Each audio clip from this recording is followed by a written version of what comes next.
Hey guys, আসসালামু আলাইকুম। আমরা আজকে চাঁদপুর বেলগাঁও চা বাগানে উপস্থিত হয়েছি। আমার সাথে রয়েছেন আমার বন্ধু জয়নাল। আমি জয়নালের কাছ থেকে চা বাগানে পর্যটন করার অনুভূতিটা জানতে চাচ্ছি।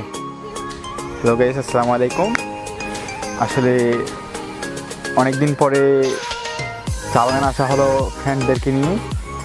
আসলে চা বাগানে আসার পর বুঝতেছি এখানের অবস্থাটা কেমন। আসলে এখানে এসে অনেক ভালো লাগতেছে।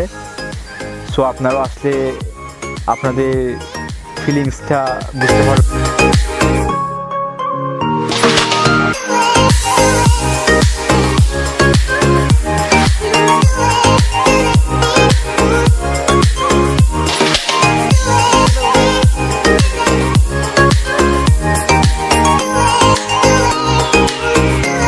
চা বাগানে ঘোরাঘুরির সময় এক কর্মরত ব্যক্তির গানের কণ্ঠ শুনতে পেয়ে তার কাছ থেকে অডিয়েন্সদের উদ্দেশ্যে আমরা একটি গান শুনতে চাচ্ছি।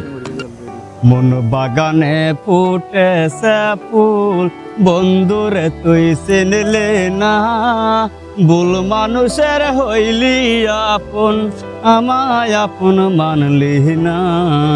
মন বাগানে ফুটেছে ফুল, পাখিরে তোর আছে বাসা, নদীর আছে ঢেউ, আমার আছে একলা জীবন, কাছের মানুষ নাই রে কেউ। পাখিরে তোর আছে বাসা, নদীর আছে ঢেউ, আমার আছে একলা জীবন, কাছের মানুষ নাই রে কেউ। মন বাগানে ফুটেছে ফুল, মন বাগানে ফুটেছে ফুল।